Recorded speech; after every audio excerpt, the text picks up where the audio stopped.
오늘 에베소서 69번째 시간입니다. 이제 올해 또 몇 주가 남지 않았죠. 올해 안에 이제 6장을 마무리하게 될 것 같고요. 이제 그러면 저희는 에베소서 책 한 권을 이제 2년 만에 떼게 됩니다. 저희에게 날마다 새로운 말씀으로 신실하게 역사하시고 또 말씀하여 주시는 주님을 기대하고 찬양합니다. 자, 지난주에 저희가 5절부터 7절까지 봤다고 했죠. 그리고 8절, 9절을 오늘 우리가 이어서 볼 텐데, 그렇다면 지난주에 어떤 내용을 했는지 좀 핵심적인 부분들만 좀 나누면서 바로 이어서 보도록 하겠습니다. 오늘 말씀을 나누기에 앞서 이 구절들이 의미하는 바를 좀 짚고 넘어가야 됩니다. 무슨 말이냐면, 제가 처음에 그렇게 오해하고 넘겨짚으면서 착각했다고 했었죠. 제가 말씀을 준비하는 입장에서도 종과 상전, 여기 사실 영어로는 slave라고 돼 있어요. 노예입니다. 그죠?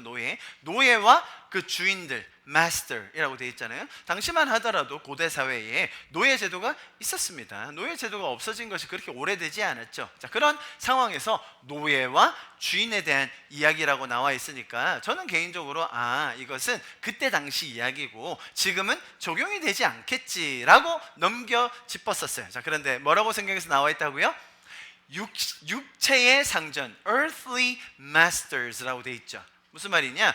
비단 노예 제도 안에 있는 그런 노예와 주인의 개념뿐만 아니라 우리가 이 땅에서 육신을 가지고 섬길 수 있고 일할 수 있는 우리의 상전, 우리의 보스, 우리가 일할 대상들, 자, 그 사람들을 통칭하여서 하는 말이다라고 우리가 기억하면 좋겠어요. 좀 덥지 않나요?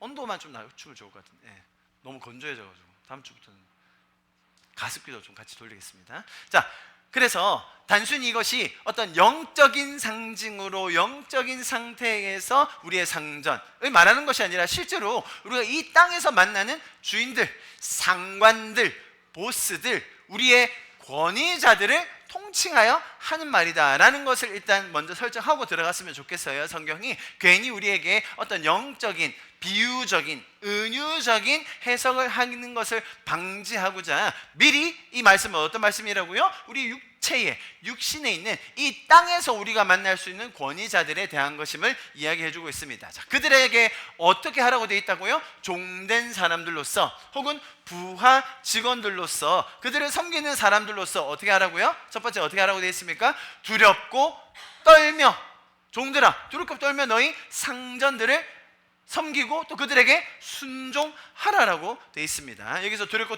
떨며라는 말 자체가 종이니까, 주인이 나에 대한 모든 권한을 가지고 있으니까 주인이 마음만 먹으면 나를 죽일 수도 있고 해할 수도 있고 해코지도 할 수 있고 자기가 원하는 대로 다 할 수 있잖아요. 지금 말로 하면 내 봉급을 깎을 수도 있고 자를 수도 있고 내 근무 환경을 완전히 바꿀 수도 있고 억울하게 만들 수도 있다는 거예요. 자, 그렇기 때문에 종들은 어떻게 하라?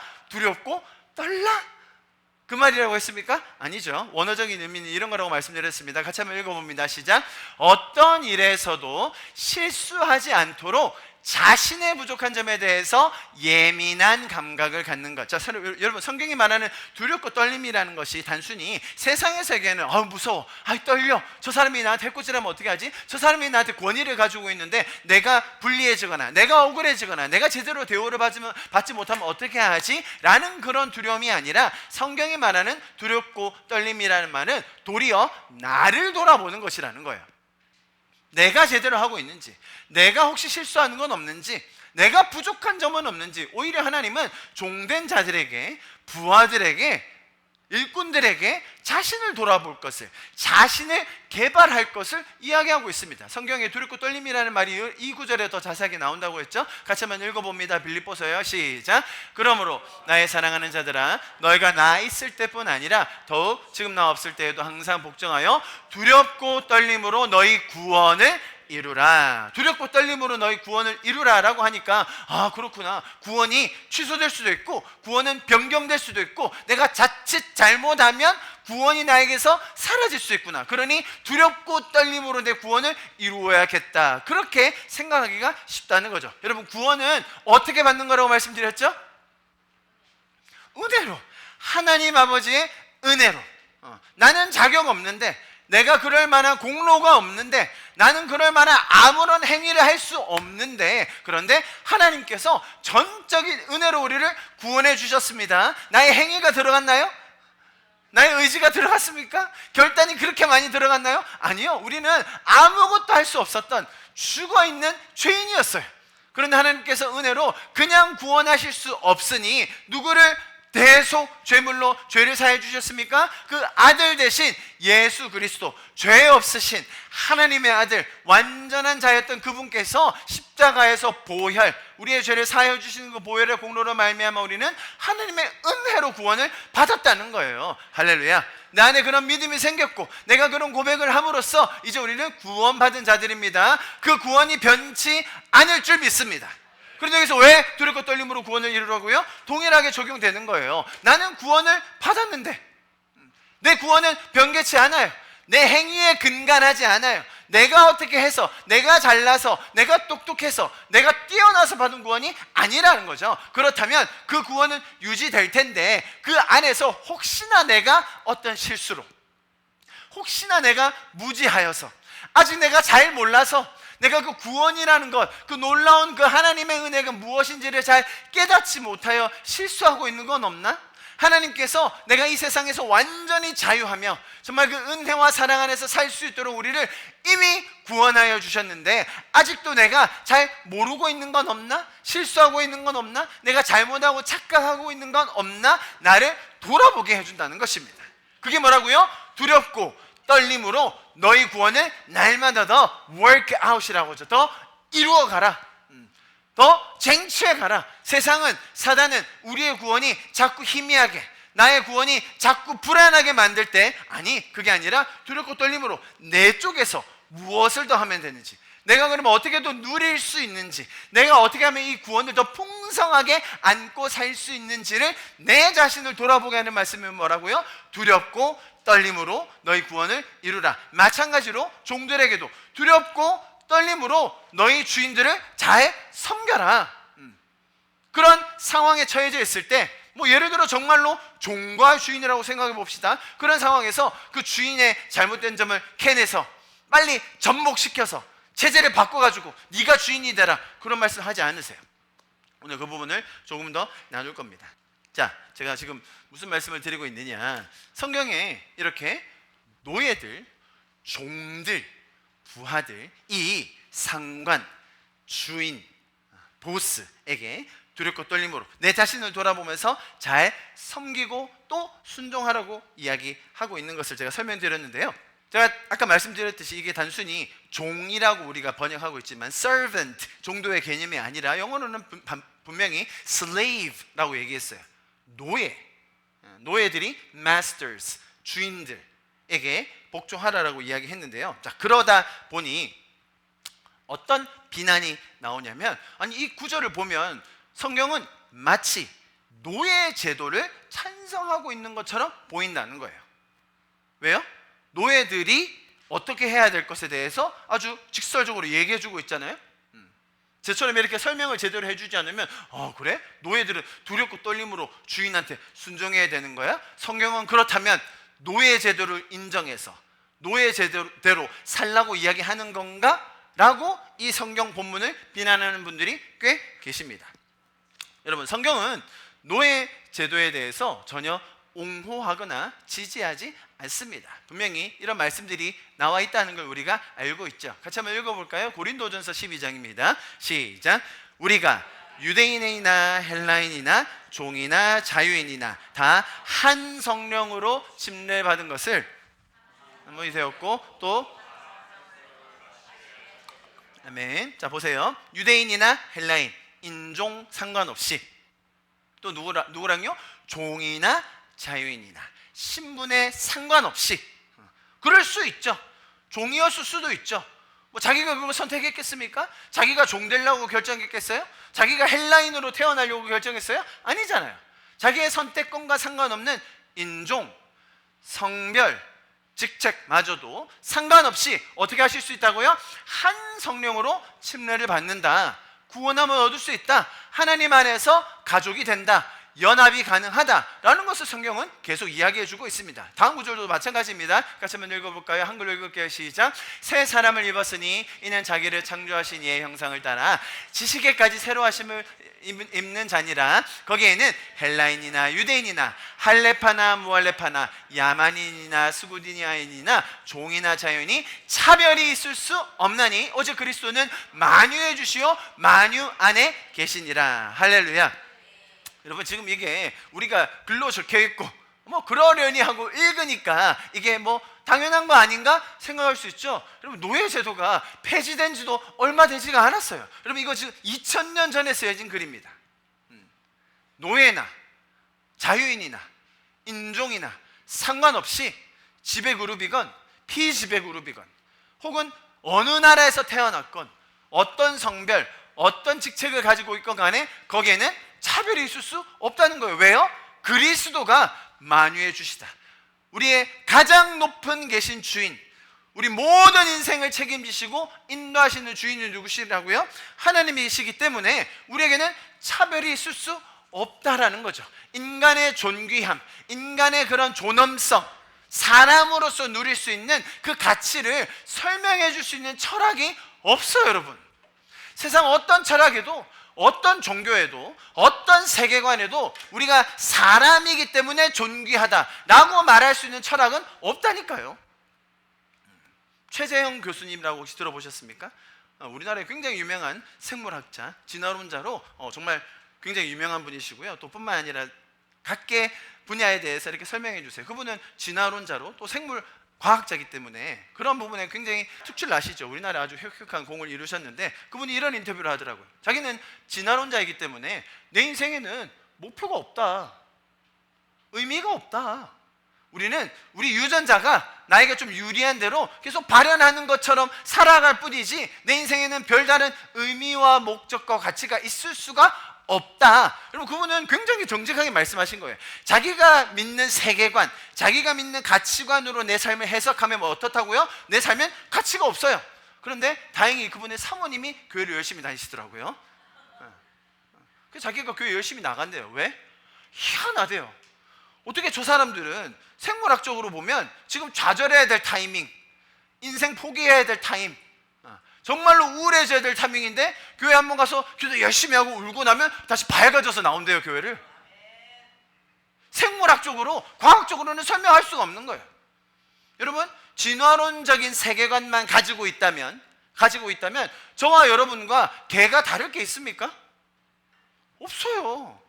우리는 조금 뛰어난 유전자를 가졌을 뿐, 우리는 조금 다른 종으로 태어났을 뿐, 나나 개들이나 차이가 없다는 거예요. 실제로 그렇게 얘기할 수밖에 없어요. 인간이기 때문에 더 존귀하다? 인간이라서 그는 더 존귀 여김을 받아야 된다? 그럴 만한 어떤 근거도 제시할 수 없다는 거예요. 제가 오늘 찬양하면서 엄청 은혜를 많이 받았어요, 여러분. 왜 은혜를 많이 받았게요? 지민이가 거의 그냥 싱어를 안 쏘고 있는데 거의 마이크를 들고 있더라고요. 혼자 이렇게 우리가 하는 혼자서 찬양을 얼마나 열심히 하는지, 와, 그냥 뭐 거의 찬양을 거의 동무대처럼 하는 지민이를 보면서 은혜를 많이 받았어요. 다음에는 이 노래 할 때는 꼭 지민이를 싱어로 세워야겠다. 제가 여러 번 말씀드렸죠. 지민이는 장애가 있습니다. 염색체 21번이죠. 염색체 21번 그거 하나가 조금 잘못되어 있어요. 그걸 다운 증후군이라고 부릅니다. 뭐 그럴 수 있죠. 타락한 세상에서, 변형된 세상에서 그런 현상 나타날 수 있어요. 여러분 유전학적으로 보면요, 이런 다운 증후군 아이들을 낙태시키지 않는 게 부도덕한 일이라니까요. 제 말이 아닙니다. 리차드 도킨스의 말이에요. 그렇게 정확하게 얘기했어요. 생물학을 전공한 그 교수님은 내가 임신한 아이가 다운 증후군인 걸 알면서도 낙태하지 않는 건 사회의 죄를 범하는 일이다. 유전적으로 열등한데 우리는 계속 더 우성적으로 나아가야 되는데 열등한 애를 내보낸 것 죄를 짓는 일이다. 얼마나 사회의 문매를 맞았는지 모릅니다. 그리고 지웠죠. 여러분, 조금 열등한 것이 그의 가치를 평가절하시킬 수 있는 겁니까? 우리가 지금 서로 그런 식으로 비교하기 시작하면 분명히 그 안에 갈등이 생기고 분열이 생기고 나눔이 생기겠죠. 성경은 뭐라고 얘기한다고요? 종이나 자유인이나 동일하게 여김을 받을 수 있다. 여러분 성경은 더 충격적으로 얘기해요. 그 다음 뭐라고 얘기하는지 아세요? 제가 지금 성경에 나오는 노예 제도에 대해서 설명드리고 있는 거예요. 빌레몬서 혹시 읽어보셨습니까? 빌레몬서 짧은 한 장짜리의 성경 중에 한 권인데요, 굉장히 독특한 내용을 담고 있어요. 보세요. 아마 그가 잠시 떠나 그라는 사람은 오네시모라는 종입니다. 종. 오네시모라는 종이 도망을 갔어요. 자, 그리고 돌아오기를 기다리고 있는데 바울이 빌레몬이라는 제자에게 도망갔던 종, 노예였던 종을, 오네시모를 어떻게 대해야 될지에 대해서 이야기해주는 그런 구절이에요. 자, 이해하셨습니까? 너무 처음 듣는 이름이 많아. 다시. 자, 바울이 있는데 선생이 있어요. 제자는 빌레몬이에요. 근데 빌레몬이 데리고 있던 종 오네시모가 있어요. 근데 오네시모가 도망갔어. 근데 다시 돌아올 거야. 그때 바울이 이제 선배 혹은 선생인 사람이 빌레몬이라는 제자한테 뭐라고 하는지 보세요. 이후로는 어떻게 하라고요? 오네시모를 어떻게 하라고요? 종과 같이 대하지 말고 종 이상으로 곧 사랑받는 형제로 둘 자라. 내게 특별히 그리하거든 하물며 욕심과 주 안에 상관된 내게랴. 무슨 말이냐면 오네시모가 종으로 도망갔는데 예수님을 믿어버렸어. 할렐루야. 인생이 바뀌었어요. 빌레몬도 마찬가지예요. 자, 그런 상황에서 종이었던 거를 어떻게 받아들이라고요? 이제 그냥 단순히 뭐 그냥 그래 너희 식솔로 둘게, 밥은 먹여줄게 아니라 어떻게 한다고요? 사랑하는 가족처럼 대하라는 거예요. 이제는.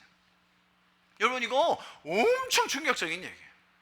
성경이 노예 제도에 대해서 옹호한다라고 비난하는 사람도 굉장히 많습니다만 사실 요 성경 하나를 제대로 공격하지 못해요. 빌레몬이라는 사람, 오네시모라는 사람, 바울이 어떻게 지시했는지에 대해서 알면 사실 성경은 이 2000년부터 노예 제도에 대해서 완전히 그것을 깨뜨릴 수 있는 그런 근거가 있다고 이야기하고 있는 것이죠. 자, 여러분 성경은 노예이건 자유인이건 차별이 없음에 대해서 계속해서 우리에게 강조를 해왔습니다. 여러분 잘 들어보세요. 노예 제도라는 것은 인간들이 고안해낸 제도이지 하나님께서 노예 제도를 창시한 것이 아니에요. 이해하셨죠? 원래 있던 그 제도, 인간들이 만들어낸 그 제도에 대해서 하나님은 엄청난 인사이트를 주세요. 그런데 마치 성경이 하나님이 노예 제도를 만드셨고 인정하셨듯이 이야기하는 건 성경을 잘못 이해하는 것입니다. 노예이건 주인이건 간에 그거보다 훨씬 더 중요한 것이 있다고 설명해 주고 계세요. 기본적으로 노예 제도가 나쁜 이유가 있는데요, 그 이유는 뭐냐면 인간이 죄인이기 때문이에요. 잘 들어보세요. 노예 제도가 왜 나쁜가? 노예 제도는 나쁘다고 생각해요. 노예 제도는 잘못됐다고 생각해요. 성경도 그것에 대해서 동의합니다. 근데 왜 나쁜가? 노예 제도는 왜 나쁜가? 노예라는 대상에 대해서 주인이 정말 무한대의 권한을 가지지 않습니까? 그죠? 인간의 어떤 존엄성으로 보지 않고 그가 가진 모든 권한을 가지고 죽일 수도 살릴 수도 있고 어떤 일을 하게 하는지 어디에 처하게 할지를 다 정할 권한이 한 사람에게 가요. 근데 그 사람이 누구예요? 죄인이라는 거예요. 죄인. 그 죄인이 그렇게 많은 권한을 가지게 되면 어떤 결과가 일어난다고요? 그러면 그 한 대상에 대해서 인격적으로 그 대상의 미래라든지 그 대상의 잠재력을 보지 않고 자신의 유익과 이익대로만 그를 대할 거기 때문에 노예 제도는 잘못된 거예요. 그 근거가 뭐라고 했죠? 인간이 죄인이라는 그런 전제 때문입니다. 그렇기 때문에 죄인인 인간이 노예를 가진다는 것은 굉장한 고통을 낳을 수밖에 없게 됩니다. 자, 오늘 본문을 보세요. 오늘 본문 8절이 이렇게 얘기하는데요, 여기 아주 의미심장한 이야기들이 나옵니다. 같이 한번 다시 읽어볼까요? 시작. 이는 각 사람이 무슨 선을 행하든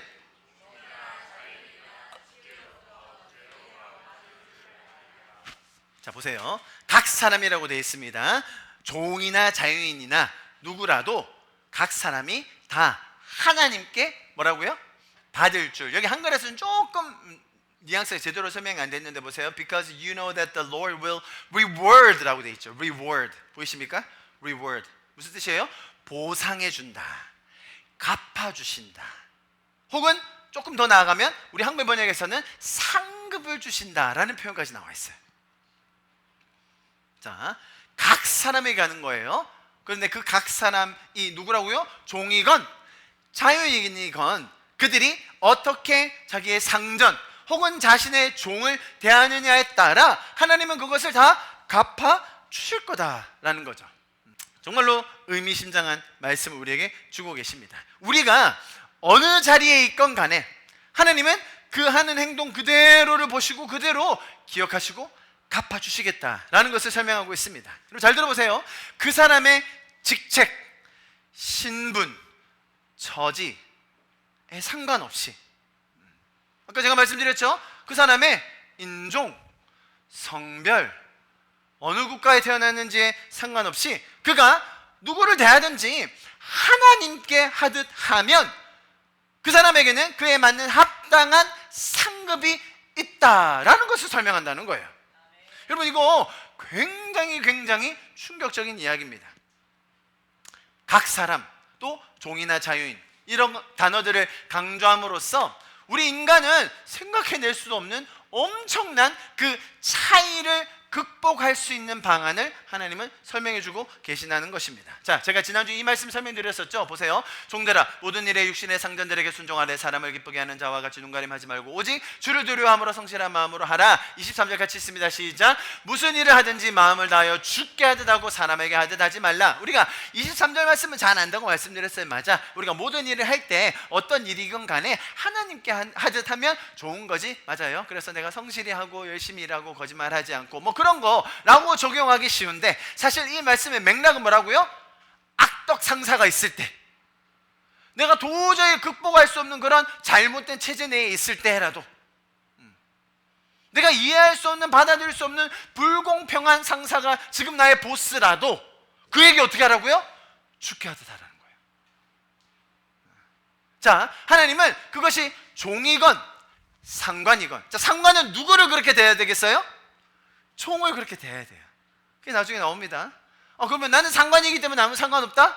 여기 사장님들은 그러면 이제 다 자유하신 겁니까? 아니요. 사장들은 더 많죠. 왜? 그렇게 대할 사람들이 훨씬 많아졌는데요. 책임이 더 많아졌죠.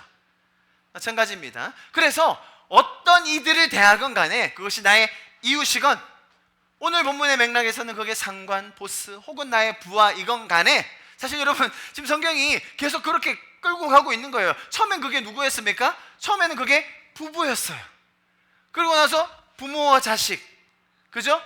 권위자, 영적인 권위자. 지금 어디까지 그게 확장됐다고요? 에베소서에 말미암아서 이제는 그게 세상에서도, 심지어 나의 상관에게도, 그 사람이 아무리 악독하고 부도덕할지라도 나는 그를 잘 섬기며 기도해주며 보살필 수 있다는 것을 우리에게 이야기하고 있습니다. 자, 여러분, 세상은요 얼마나 내가 높이 올라갔냐에 따라 그 인생을 평가할 것입니다. 그런데 하나님은 우리가 이웃을 어떻게 대하는지를 보고 계신다는 거예요. 세상이 말하는 평가와 성경이 말하는 평가를 다시 보셔야 됩니다. 세상은 우리가 얼마나 많이 이루었는지를 가지고 점수를 매깁니다. 그런데 하나님은 우리의 마음의 중심과 동기, 하나님을 어떻게 대하는지, 자 보세요. 하나님을 어떻게 대하는지를 가지고 사람에게도 대하라고 했잖아요. 그것 가지고 하나님은 우리에게 보상해 주실 거라는 거예요. 구원을 받을 거라는 게 아닙니다. 단순히 그냥 그걸 잘해야 하나님께 인정받는다는 게 아니에요. 우리는 이미 구원 다 받았어요. 그런데 우리가 그런 억울한 상황에서도, 불합리한 상황에서도, 불편한 상황에서도, 여러분 저희가 한국이니까 지금 그 정도 얘기하죠. 다른 나라들에서는 핍박을 받을지라도, 고난 가운데 있을지라도, 환난을 당할지라도 그 속에서 하나님과의 가지는 관계로 인하여 하나님은 우리에게 보상해 주신다는 거예요. 상급을 주신다는 거예요. 우리에게 복을 더해 주시겠다는 거예요. 여러분, 이게 기독교의 어마어마한 다른 메시지라는 것이죠. 여러분, 사람들은 그렇게 생각합니다. 이것을 항상 불합리한, 억울한 차이라고 생각해요. 여러분 잘 들어보세요. 지금 종과 상전에 대해서 이야기하고 있는데, 만약에 진짜로 이 안에, 여러분 우리 조선시대만 하더라도요, 오래된 얘기가 아니라니까요. 저 사람은 내 지금 주인이에요. 나는 여기 종이에요. 여러분 얼마나 억울합니까? 내가 뭘 얼마나 잘못했길래? 내가 주인보다 똑똑하지는 못한가? 내가 주인보다 능력이 없나? 그래서 나는 종이고 저 사람은 주인인가? 그런 생각 얼마나 많이 했겠어요. 그런 생각 안 해보셨습니까? 여러분 태어나는데 천재로 태어난 사람들이 있어요. 그렇지 않습니까? 요즘은 제일 돈이 되는 천재가 어떤 천재인 줄 아세요? 얼굴 천재죠. 아무리 뭐 머리가 좋은 천재라 봤자 그게 돈이 될 일은 별로 없는데요. 얼굴만 천재로 태어나면 아주 그게 좋습니다, 여러분. 워낙 미디어가 발전해 있고 많은 사람들이 서로를 알기 때문에, 보기 때문에 실제로 태어나기를 좋은 유전자로 그냥 아주 태어났는데 쟤는 그냥 얼굴이 그냥 천재야. 몸매가 천재야. 솔직한 말로 올림픽에서 메달 따는 사람들이 뭐 인터뷰에 나오면 제가 뭐 정말 열심히 뭐 온갖 노력을 다해서 메달 땄다고 얘기하죠. 유전자가 몇 퍼센트나 차지할까요? 육상에서 백인이 승리하는 거 보셨어요? 다 흑인이에요, 여러분. 다 뛰는 게요, 빨리 뛰는 것과 높이 뛰는 거는 흑인을 따라갈 수가 없어요. NBA에서 백인들이 가끔 있지만 다 흑인입니다. 다 흑인. 유전자를 타고나는 게 유리합니까? 안 유리합니까? 정말로 그 잘 타고나는 그것이 내 인생에 얼마나 영향을 끼치죠? 여러분 만약에 그렇게 얼굴 천재로 태어났다면 이 자리에 있으시겠어요? 요즘 제일 잘 나가는 얼굴 천재는 누구니? 차은우지. 뭐 난 누군지 모르는데 얼굴 천재만 하면 차은우 얘기가 나오더라고요. 여자들 중에서 누가 제일 요즘 핫합니까? 뭐 이렇게 각자 알아서 지금 어른들 얘기해봤자 어차피 모르니까. 자, 근데 잘 들어보세요. 그 정도가 아니라 태어난 곳이 다르다면, 부산에서는 좀 멀긴 하지만 우리 현지가 온 강원도 인제에서 200km만 위에서 태어났으면, 북한에 태어났으면요, 얼굴 천재? 정말 어마어마한 유전자를 다 가지고 나왔어요. 근데 북한에 그냥 아무것도 아닌 가정에 태어났어 봐요. 여러분 우리 인생이 어땠을까요? 무슬림 국가에서 여성으로 태어났어 봐요. 제가 지금 무슨 말하는지 이해하시겠죠? 내가 결정하는 것이 아닌 태어났는데 정해지는 그런 것들로 인하여 우리 인생은 너무나 많은 불합리함과 불공정함과 억울함을 겪을 수밖에 없어요. 자, 그런데 사람들은 그걸 더 부추겨요. 사람들은 계속해서 그 차이를 만들어냅니다. 사람들은 계속해서 갈등하게 만들어요. 이 좁은 대한민국 땅덩어리에서 니 어디 출신이고 말투가 전라도네. 그 산증인이 저기 앉아 계시지 않습니까? 전라도 출신으로 경상도에서 공무원 34년 하면서 온갖 박해와 핍박을 다 받아온 저 산증인. 여러분 그게 지금만 해도 쉽지 않을 텐데 저희 아버지 시대 때 굳이 전라도에서 이 경상도까지 와가지고 공무원 한다는 거 여러분 정말 이 땅덩어리 뭐 얼마나 넓다고, 그 말투 하나 태어난 곳 하나 그거 뭐라고, 니 야당이가 여당이가. 여러분 이거는 우리나라에 어찌 보면 너무나 만연해 있는 대놓고 구분하는 죄적인 분열이죠. 사람들은 거기에 밝아요. 사람들은 그걸 하기를 좋아해요. 그러면서 인기를 얻고 부를 얻고 명예를 얻는 거예요. 서로 갈라쳐서, 서로 나누어서, 서로 구분시켜서, 그리고 서로를 미워하게 만들어요. 한국 사람이 예외입니까? 한국 사람 아닌 동남아 사람에 대해서 부드럽게 불러주는 말이 없어요. 무슨 놈이죠 다. 무슨 놈. 다 우리보다 하등하다고 여기고. 여러분 우리 안에 그게 없습니까? 아니라는 거예요. 이제 우리나라가 조금 잘 살게 됐다고, 끽해봐야 70년인데 우리보다 냄새 조금 나는 걔네들 보면 아유 저 불쌍한 것들, 못 사는 애들. 여러분 그게 죄인의 습성이라는 거예요. 편가르고 나누고 분열시키고. 그럼 성경은 뭐라고 얘기한다고요? 종이나 자유인이라도. 여러분 가장 극단적인 분열이에요. 가장 극단적인 차이라는 거예요. 종이어도 자유인이어도 잘 들어보세요. 너희가 하나님을 어떻게 대하고 서로를 어떻게 대하느냐에 따라 내가 다 책임져 줄게. 내가 다 보상해 줄게. 내가 다 갚아 줄게. 맞아요. 억울할 수 있어요. 맞아요. 내가 가지고 태어난 나의 집안, 나의 환경, 나의 능력, 나의 성별, 나의 외모, 그런 것들로 인하여 내가 이 땅에 살면서 조금 억울할 수도 있어요. 맞아요. 불편할 수도 있어요. 맞아요. 부러울 수도 있죠. 그런 것 때문에 불합리한 상황을 겪을 수도 있어요. 그런데 성경은 뭐라고 증언한다고요? 네가 자유인이냐? 종이냐? 아니, 그 모든 자의 주인이 누구라고요? 위에 계신 하나님이 계시다는 거예요. 이 영원의 관점, 만물의 주관자 되신 그 하나님의 마음을 가지고 있을 때 여러분, 우리의 삶이 어떻게 바뀌겠습니까? 이게 기독교가 전하는 메시지라는 거예요. 단순히 조금 더 사랑하자, 조금 더 양보하자, 그런 세상에서 말할 수 있는 차원이 아니라 우리의 영원한 주인 되신, 만물의 주관자 되신 하나님이 계시고, 그분이 우리의 행동 하나하나, 나의 직책이나 나의 환경이나 나의 상황으로 인한 그런 억울함을 보는 게 아니라 지금 내가 이 사람을 어떻게 대할 건지, 비록 이가 내 마음에 들지 않고 나를 잘 챙겨주지 않는 주인이라 할지라도, 아니야, 이 사람이 나의 주인이 아니라 누가 나의 진정한 주인이라고요? 하나님이 나의 주인이시고, 이 땅의 삶이, 이 짧은 7, 80년의 삶이 내 삶의 끝이 아니라 나는 영원을 살 수 있는 자이기 때문에 내가 지금 어느 자리에 있든지, 어느 나라에 태어났든지, 어떤 환경에 처해 있든지, 여러분, 우리는 하나님을 대하듯이 살 수 있는 자들임을 믿습니다. 하나님은 오히려 우리가 어떤 상황에 있건 간에, 어떤 환경에 있든지 간에 내가 대하는 사람들에게 하나님께 하듯이 하라고 이야기해 주시는 그 이유, 그것이 하나님이 우리의 삶을 보장해 주고 계시고 또 보상해 주실 거라는 그런 이야기인 것이죠. 제가 지금 계속 설명드리는 것이 그것입니다. 비록 불합리한 상관, 정말 말도 안 되는 그런 상황이 있을지라도 그런 사람에게 우리가 순종해야 됩니까? 그런 사람을 우리가 잘 보필하고 잘 따라야 됩니까? 정답은 뭐예요? 예, 순종하십시오. 잘 따르십시오. 제가 처음에 설명드렸죠? 부모에게도 마찬가지고 부부 사이에도 마찬가지고, 이제 그것이 이제는 세상에까지 확장된다는 거예요.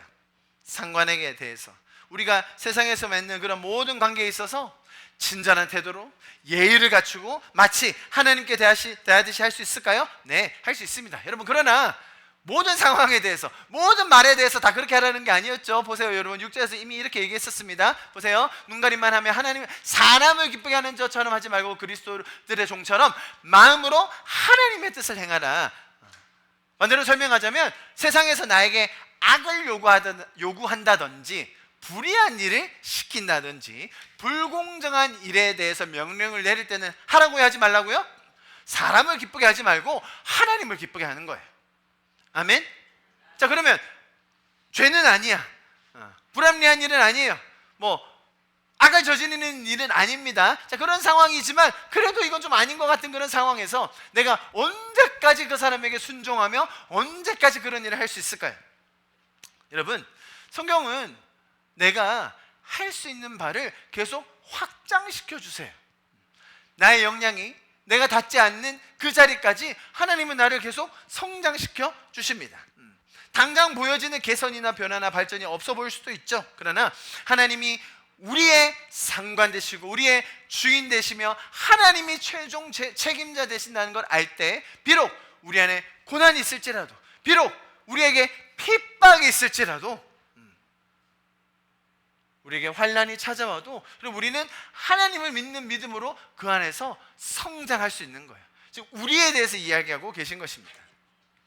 같이 한번 읽어봅니다. 로마서 말씀요, 시작. 다만 이뿐 아니라 우리가 환난 중에도 즐거워하나니 이는 환난은 인내를, 인내는 연단을, 연단은 소망을 이루는 줄 알미로다. 아멘. 여러분, 이 땅에서의 수고, 어려움, 고난, 핍박, 심지어 가난이 결코 우리의 믿음을 연약하게 만들거나 하나님의 관계를 빈약하게 만들 수 없다는 거예요.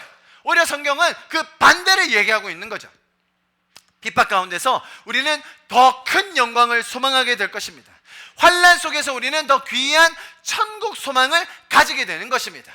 그래서 우리의 신앙의 선배들이 풍요로워질 때, 풍족하여질 때, 인생이 평안해질 때 거기서 안주하려고 하지 않았다는 거예요. 여기가 좋사오니 하고 거기에서만 머물러 있지 않으려고 했다는 거예요. 오히려 주님께, 주님, 나에게 고난을 허락하여 주십시오. 내가 주님과의 그 관계가 더 선명하게 서 있을 수 있도록 주님, 내가 이 자리에 머물러 있지 않게 하여 주십시오. 세상에서 가장 좋은 대학, 가장 부유한 가문, 모든 것을 다 누릴 수 있는 그런 상황에서 그들이 조선으로 왔다는 거예요. 서양 귀신이라고 부르면서 이 땅에 와서 죽을 수도 있는 그런 상황에 스스로 처해져서 이런 것들을 경험한 거예요. 여러분, 이것이 세상은 이해할 수 없는 성도들의 삶이라는 것입니다. 여러분, 야고보에서 너무나 소중한 말씀 우리에게 해주고 있습니다. 같이 한번 읽어봅니다. 시작. 내 사랑하는 형제들아 들을지어다. 하나님이 세상에서 또 자기를 사랑하는 자들에게 약속하신 나라를 상속으로 받게 하지 아니하셨느냐. 사람들이 가난한 자들을 차별해요. 사람들이 그런 다양한 다른 배경에 있는 사람들을 분열시키고 그들에게 차별한 대우를 합니다. 그때 야고보서에서 뭐라고 얘기한다고요?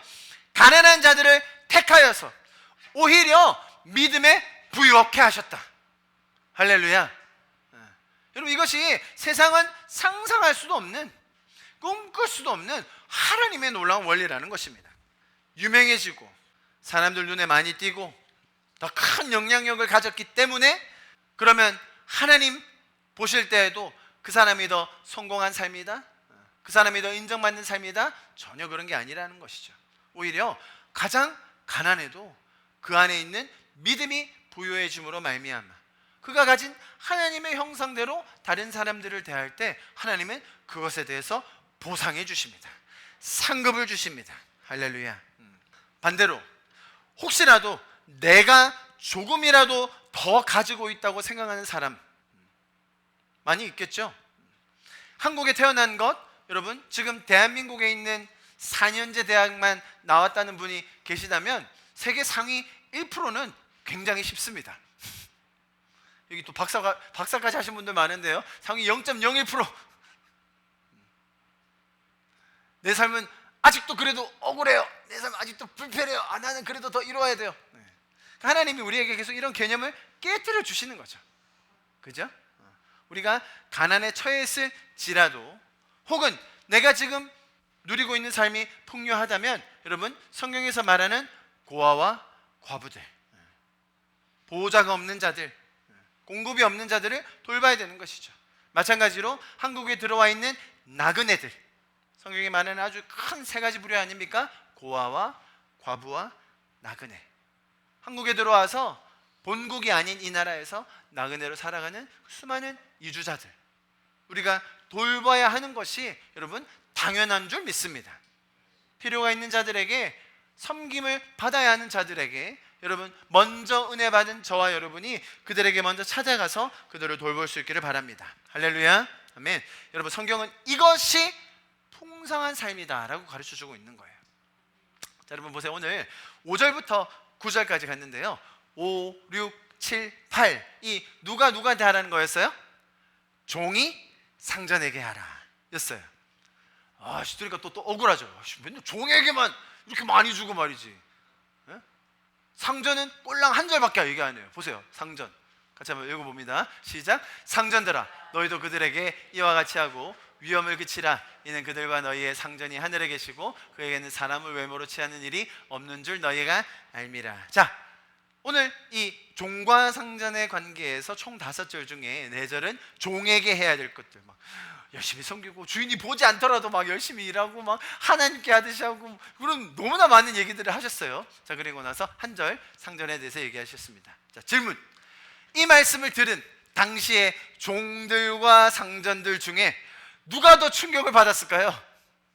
뭐 질문 하나만 하죠. 종들은요, 안 죽으면 다행이에요. 종들은요, 핍박 안 받으면 감사해요. 밥이라도 먹여주면 살만합니다. 상전들요? 상전들은 그냥 주인이에요. 종들을 물건 다루듯이 다루고 있어요. 2000년 전만 그랬습니까, 여러분? 아니요. 근대까지 계속 그랬습니다. 자, 그런 상전들에게 성경이 하시는 말씀 뭐라고요? 이와 같이 하고. 사실 그 앞에 4절 하나님을 대하듯이 순종하고, 보이지 않아도 할 바를 하고, 그거 전부 다 상전들도 누구에게 하라고요? 이와 같이 종들에게 하고. 지금 상전들은 이게 뭔 소리야? 뭐 어쩌라고? 난 주인인데, 내가 보스인데 내 마음대로 해도 되는 거 아니에요? 라고 생각하는 그들에게 하시는 말씀 보세요. 위협을 그치라. 위협을 그치라. 위협을 그치라에 해당하는 이 원어의 단어는 위협, 협박, 거친 언어를 삼가라는 말입니다. 아무리 종들이라도, 아무리 밑에 있는 사람들이라도 거친 말로 인격적인 모독을 하면서 그들을 대하지 말라는 거예요. 동일하게 이 말씀은 어떤 뜻까지 내포하고 있냐면, 그들과 너를 동일시 여기며 네가 받는 그 혜택, 네가 받는 그런, 요즘 말로 하면 복지, 부장급 2, 3만 들어갈 수 있는 방에서 너만 3,000원짜리 커피 마시고 쟤네들은 200원짜리 자판기 주지 말고 동일하게 대하라. 같은 혜택을 주라. 그들의 삶도 윤택하게 만들어라. 여러분, 지금 이게 얼마나 충격적인 얘기인지 아시겠습니까? 그래, 맞아요. 종일 수 있어요. 그런 제도가 만들어질 수 있어요. 맞아요. 신분에 따라, 성별에 따라, 국가에 따라, 내가 가진 은사에 따라 차이가 난다니까요. 여러분, 차이가 없게 만들면 그때부터는 다 로봇이에요. 사람들은 그걸 원하죠. 그냥 다 평준화 시켜버리면, 똑같이 나눠주고 똑같이 만들면 유토피아가 오지 않을까 잘못 생각한다는 거예요. 그 안에서 죄인들이 또 발현됩니다. 그게 아니라, 맞아요, 차이는 있을 수 있어요. 구분이 돼야 됩니다. 어떤 사람은 더 뛰어난 분야가 있죠. 어떤 사람은 더 잘하는 분야가 있을 겁니다. 제가 우리 개비 간사님 보면 신기해요. 뭐 계속 만들고, 그 개비 언니 이렇게 뜨개질하고 잘하지, 그치? 미싱도 잘하고. 저는 아무 관심이 없어요, 그쪽 분야에. 저한테 실과 바늘을 갖다 주면 왜 이 실단도 가져왔냐? 그거 할 거예요. 지금 성원도 똑같이 생각하고 있어요. 나는 관심이 없었는데. 너무 은사가 달라요. 어쩜 이렇게 다를까? 나에게는 좀 아무런 가치가 없는 물건인데 그 사람에게 가니까 막 이게 살아나는 거예요. 꽃을 피우는 거예요. 여러분, 너무너무 다르지 않아요? 똑같이 만들었다면 더 좋았을까요? 아니요. 그럼 세상은 그런 다름 속에서 하나님의 성품이 드러나는 거예요. 하나님의 창의성과 하나님의 풍성함이 우리가 사는 이 땅 건에 더 많이 발현되는 거예요. 자, 그런데 그 안에서 차이를 만든다든지 구분한다든지 차별을 만드는 게 아니라, 하나님께서는 이처럼 우리에게 서로가 서로를 어떻게 대할지에 대해서 너무나 분명하게 가장 극단적인 예부터 우리에게 설명해 주고 계신 거라는 거예요. 나는 너보다 훨씬 더 잘생기고 내가 너보다 훨씬 더 공부 잘하기 때문에 너는 이런 혜택을 받으면 안 돼 라고 말하는 게 세상이죠. 야, 내 연봉하고 지금 네 연봉하고 같니? 어디 이 방에 들어오려고 해? 여기 프레스티지야, 프레스티지. 당신들은 여기 들어오면 안 되죠. 방을 구분하고 권력을 나누고 계층을 나누는 게 세상이라면, 여러분, 그게 모든 것이 해소될 수 있는 공간이 어디라고요? 여기에요. 교회라는 거예요. 우리 송경희 권사님, 죄송하지만 학벌이 어떻게 되시죠? 학벌 초졸 아닙니까? 예. 우리 박사님들, 우리 초졸 권사님의 밥 드시느라 너무 맛있죠? 예? 밖에 나서 그렇게 요리할 수 있어요? 어디 감히. 많이 격려해 드리시고 돈도 좀 드리시고. 예? 돈도 많답니다. 돈 주지 마세요. 아이씨, 그렇게 예를 들어도 잘 이렇게 안 통하네 오늘따라. 중요한 학벌. 아니 여러분, 초졸과 PhD가 같이 만날 일이 별로 없걸랑요, 세상에서는. PhD를 가지면요, 그때부터는 PhD를 하고만 놀아야 돼요. 아니, 교수님이 어디 저기 석사들하고 이렇게 같이 놀면 좀 그렇잖아요, 그죠? 아, 좀 설교 시간이니까. 실제로 그래요, 여러분. 실제로 연봉 10억 이상 클럽인 사람들 안에 가면 연봉 3천은 가서 그냥 계속 종로로만 해야 돼요. 당연히 그런 거예요, 당연히.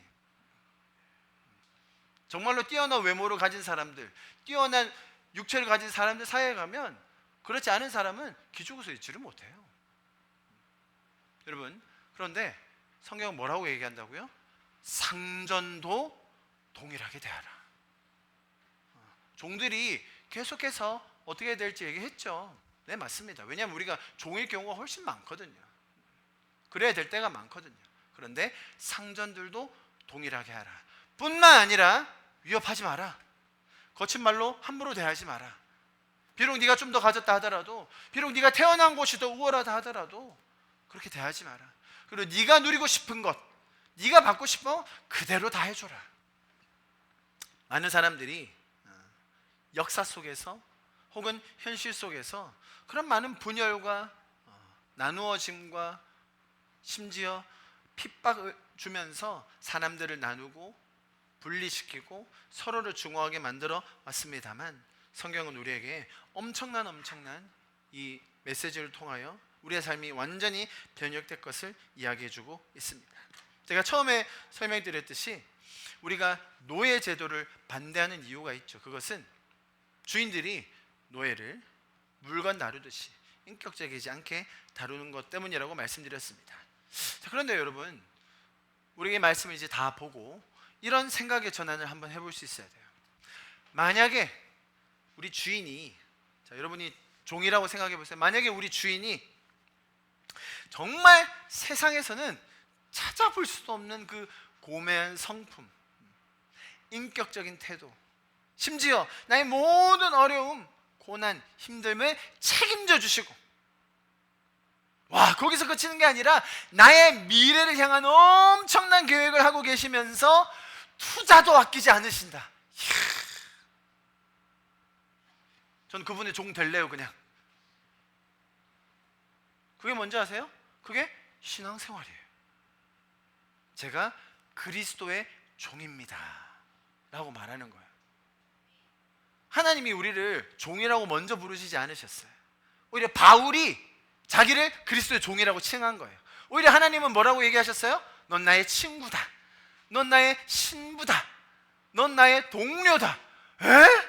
주님? 우리 그럴 자격이 없는데요? 바울이 아닙니다, 그냥 우리 종할게요. 여러분, 성도들은요 자발적으로 그리스도의 종이 되기를 자처하는 자들이에요. 왜?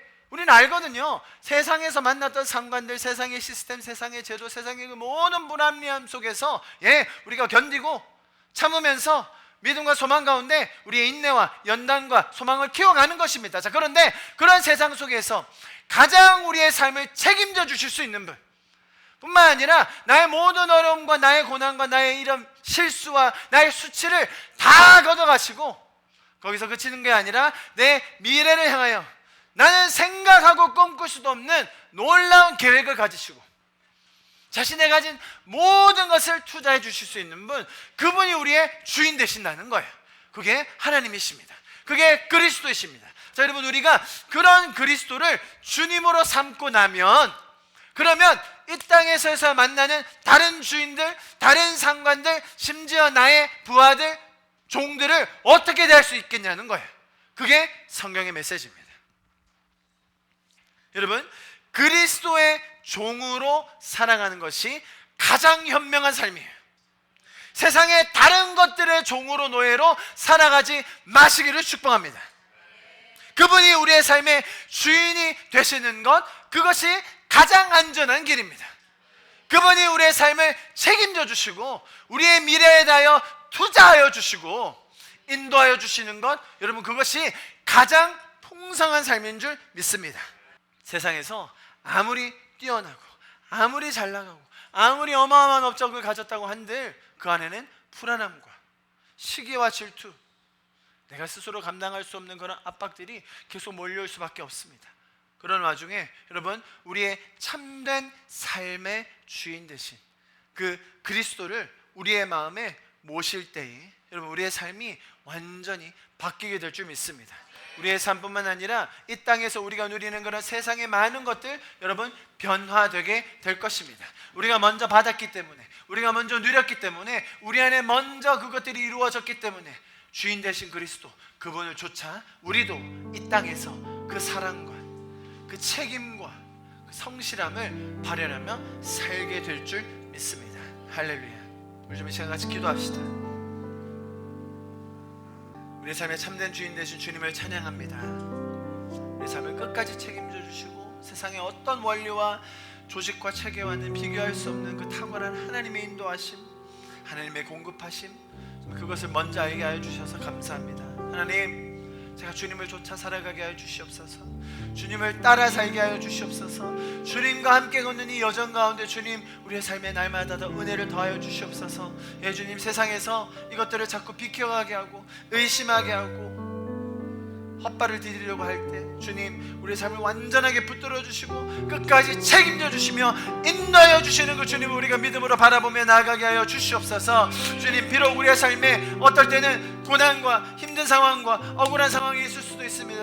그러나 주님, 그 상황 속에서라도 주님, 우리가 인내하게 하시고 연단케 하시고 오히려 소망 가운데서 주님을 더 바라보게 하여 주시옵소서. 우리 그렇게 우리의 삶을 주님께 올려드리면서 기도합시다. 예, 주님, 나의 삶의 주인으로 좌정하여 주시옵소서. 내가 주님 앞에 주님의 종된 자로 세상의 종과 노예가 아닌 주님의 종으로 살아가기를 원하오니 주님, 그렇게 우리의 삶을 이끌어 주시고 역사하여 주시옵소서. 우리 그렇게 우리의 삶을 주님 앞에 올려드리며 마지막으로 기도하고 예배를 마쳤으면 좋겠습니다. 함께 기도하시겠습니다. 사랑하시는 주님, 감사합니다. 주님, 우리의 삶을 주님 앞에 다시 한번 헌신하고 우리의 삶을 주님 앞에 다시 한번 내어드립니다. 우리 주는 위대하며 능력이 많으시도다. 그의 지혜 무궁하며 인자는 영원하도다. 상한 자를 고치시며 상처를 싸매시도다. 별들의 수를 세시며 이름을 붙이셨도다. 한 번 더 찬양합시다. 우리 주는 위대하며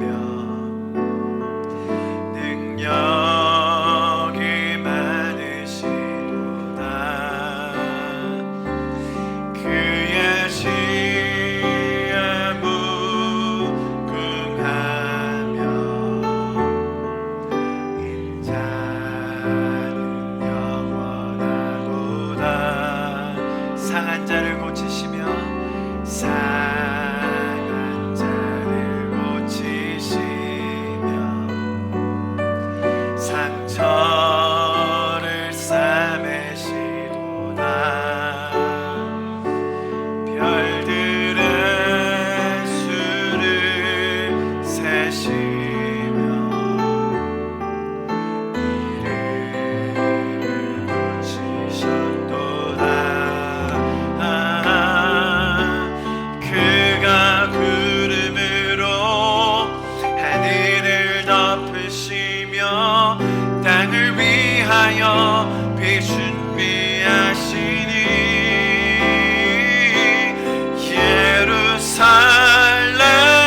예루살렘아 여호와를 찬송할지어다.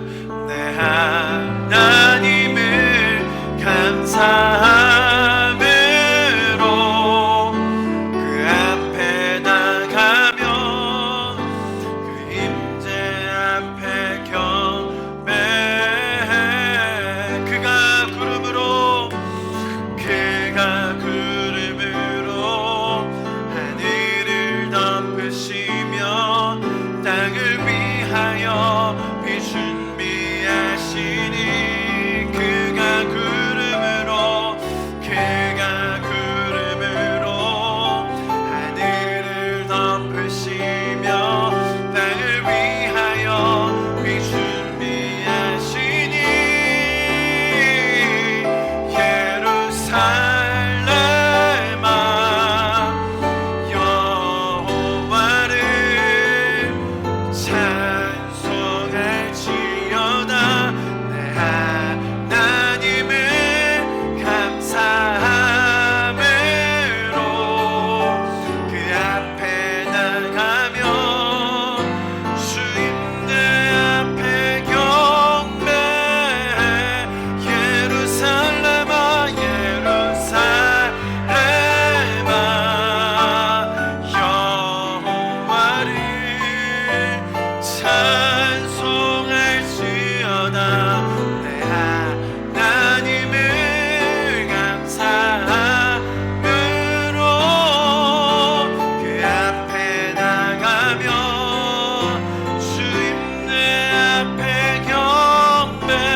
세상이 규정하여 놓은 잘남과 못남, 뛰어남과 열등함이 아니라 우리는 주님의 임재 앞에서 사는 자들입니다.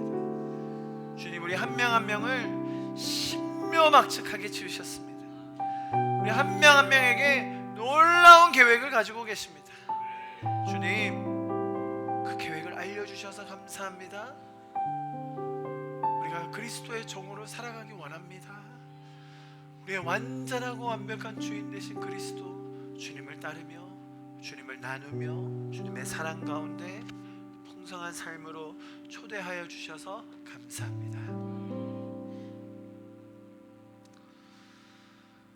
지금은 우리 주 예수 그리스도의 무한하신 은혜와 하나님 아버지의 한량없으신 사랑하심과 성령님의 역사하시고 충만케 하시고 공급하시며 인도하시는 그 역사하심이 지금 이 자리에 모여서 그리스도의 종으로 살아가기 원하는 우리 성도들 한 분 한 분 머리 위에 지금부터 영원토록 함께 하실 것을 간절히 축원하며 기도하옵나이다. 아멘.